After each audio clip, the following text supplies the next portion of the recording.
on with women these days? We used to be a lot It's a broad happier question. than men. Yeah. You're like, where do we start? Yeah, you yeah, know, I know. bring out the Yeah, list. yeah. But I was looking at some of your research, and it seems like women, you know, across multiple different categories Yeah. used to be happier than men. Right. Now we're not. Right. How bad are we? What's the difference? And what happened? So that's a good question. What happened? So to a little bit of background on that, for the longest time, yeah, it was found that women were happier than men, and a lot of ways to look at that. You know, women at different ages were happier than Right. men. Women of all different marital status were. Single women were happier than single men. Married women, widowed women, way happier than widowed men. I told my husband that one. Yeah, I told my wife that. She's like, huh. And the only group of women that were unhappy were divorced women, and typically is because they had custody of the kids, and that's incredibly stressful to be a single parent, because working and kids, et cetera. That doesn't mean that there's not a lot of meaning. It just means that, you know, day-to-day enjoyment can be attenuated. But what you've found is that over the past 20 years or so, women have converged downward to the unhappiness levels of men. So they've converged, and at first I thought, great, men are getting happier. Women are getting unhappier, is what we find, and they're getting unhappier very quickly. And so there's a lot of different theories of it. You find that there's a lot less family formation going on. There's a lot less marriage that's actually happening. You find that men and women are diverging politically really, really quickly. You find that women are getting much more politically progressive and men are getting more conservative. And so the result of it is that, especially in a culture where people think that the most important thing for making a romantic match is, you know, voting for the same party idiotically, as if that, you know, that, so you'll find that they're less and less and less likely to find somebody that can actually love them as a person because of these differences in ideology, and they're just diverging in these particular ways. I think that a lot of the activism culture is particularly targeted at women. Social media is especially targeted at young women. It's creating a whole lot of misery with the social comparison, with political hatred, with the sense of loneliness that's crawling out of people's smartphones. And all these things together are creating an epidemic of unhappiness among women, especially young women in our society today. All right, so we got the 4 pillars, we got the Stockdale paradox, and then we have women's happiness. Go ahead, Sweeney. All right, so first I want to cover the first half of that. As many of y'all may have deduced, I am a world-class hater. I'm a world-class hater. Nothing brings me more joy than hating on other motherfuckers. I love it. I do it in jest. I can't say that. I do it in jest. I'm never serious about my hate. I am a world-class hater, and I do derive a little happiness from hating. No, I'm just playing. A little bit. Just playing a little bit. I do hate a whole lot, but it's always in jest. But no, though, to speak about the part where he said, oh shit. The part about women's happiness, I think women are unhappy because they wanted it all. And what they are coming to realize is that you can't have it all.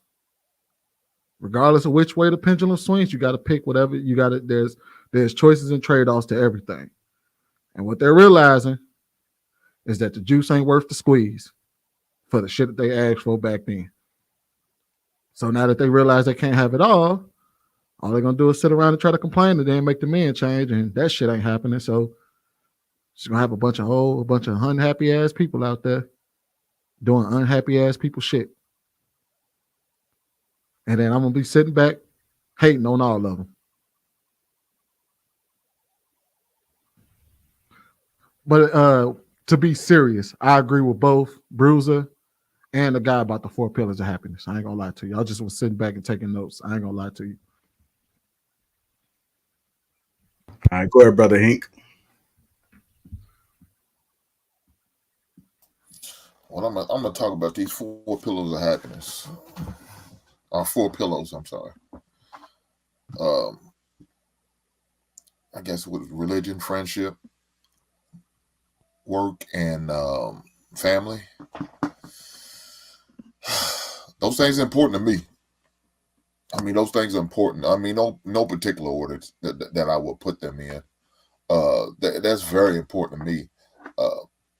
I mean, right now I am in the process of we are in the process, me and my fiance is in the process of finding a home.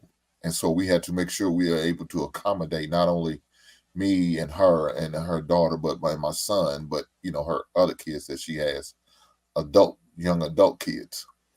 So that's part of the process of family. And we're talking about how we're going to bring it all together, making plans to possibly fly them out from Houston to Kentucky so they can experience the ceremony. Because I feel like they need to see that. One of the things we definitely talk about as a family, that we want to send a positive role model for the kids. And part of being a positive role model, I was seeing marriage, a healthy marriage, someone that we can be together, saying and thrive, and something, an example for them to see. Now, I hasn't always been the best example for my daughter or my son, but thank God I've got a second chance to correct that, fix that, and try to do better. So yeah, family is very important to me. I respect any man who takes care of his kids and does what he needs to do as a father and as a man. As far as work, yeah, I'm sometimes my lady got to get on me sometimes because I work too much. I tell them, I say it all the time, man. I turn a piece of ass down for some money. Reason why? Because I love to make money, because I know part of that money is going to help me build what I'm trying to build, sacrifice and do certain things for my family. I don't mind sacrificing myself with whether it's sleep, or time off, or certain, I guess, outings or vacation or anything like that for the price tag of money. But when it comes to family, that's one thing I won't sacrifice.